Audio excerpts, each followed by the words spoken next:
He's staring at me with an unblinking gaze, his eyes frozen in a mixture of anger and conviction, as he asks the question that's been festering in his mind for what feels like an eternity.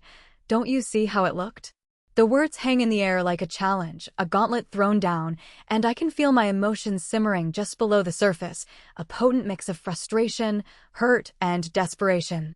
But to understand how we arrived at this moment, we need to take a step back. My boyfriend and we'd been dating for a while, our relationship built on a foundation of trust and mutual respect. We'd made a promise to each other, a promise to be exclusive, to explore the world together, and to navigate its complexities as a team. Life was good, a vibrant tapestry of laughter, adventure, and quiet moments of connection. We'd spend hours talking, sharing our hopes and dreams, our fears and insecurities, and I thought we were on the same page, that our love was strong enough to overcome any obstacle. But then, one fateful night, everything changed. I received a FaceTime call from his phone, the screen blank, the audio muted. I picked up, my heart racing with anticipation, but there was only silence. I hung up, my mind racing with questions, and texted him, asking if he'd meant to call me. The response was deafening silence. I tried calling him, but it went straight to voicemail. I knew in that moment that he was with someone else. The FaceTime call, it was a mistake, a careless mistake, but a mistake nonetheless. When you use FaceTime, it automatically turns on both video and audio, and you have to manually turn them off. It was clear, to me at least, that he'd been with someone else, and that someone else had answered his phone. The next day, I tried calling him, texting him, but he was ghosting me. 3 days of silence, 3 days of uncertainty, and then, finally, I found him. I confronted him, my emotions raw, my heart heavy with hurt. He told me that he'd accidentally gotten a girl pregnant, and that he'd been at her house to discuss the abortion. I didn't believe him, not for a second. He'd been with her for a month, he said, and I couldn't help but wonder what else he'd been hiding. We argued, our words hanging in the air like a challenge, and in the end, he apologized, he hugged me, and I forgave him. But the trust, it was broken, and I told him that it would take time to rebuild. We tried to move forward, to put the past behind us, but it was like trying to hold water in our hands. It kept slipping away, and we couldn't seem to grasp it. He'd come over to my house, and we'd try to have a good time, but the tension was palpable, a living, breathing thing that pulsed with its own rhythm.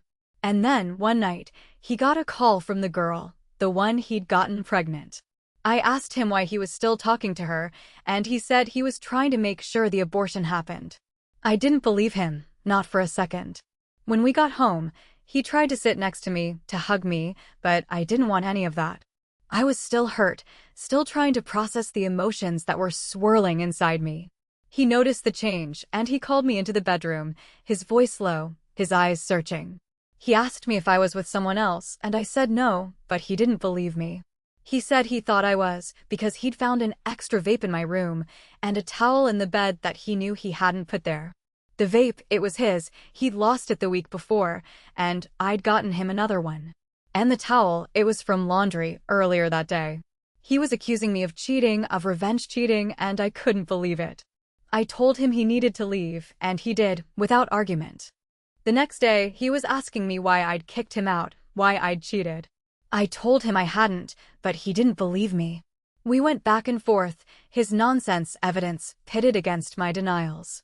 He's a conspiracy theorist, and he believes in the craziest, most absurd things.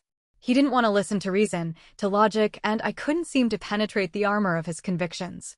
I said I'd show him the security camera footage, and he finally shut up, but then he said he didn't want to see it. It was like he'd made up his mind, and nothing was going to change it. We didn't talk much over the next 2 weeks, and I figured he was with the other girl.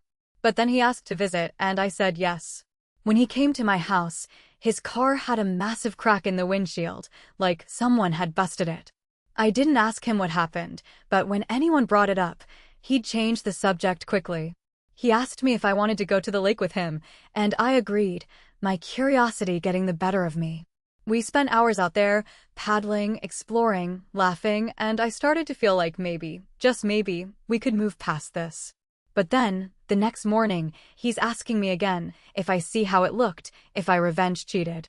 I'm getting ready to tell him to believe what he wants, that I'm done debating it, but a part of me wonders, what if he never believes me? What if he always thinks I cheated? Can you imagine being in my shoes, having to deal with someone who refuses to listen to reason, who refuses to trust you? Was I right to forgive him, to try to move forward, or should I have cut my losses and walked away? If you made it this far, thank you for watching. Drop your verdict in the comments below. Subscribe for new stories every single day. And hit the notification bell so you never miss one.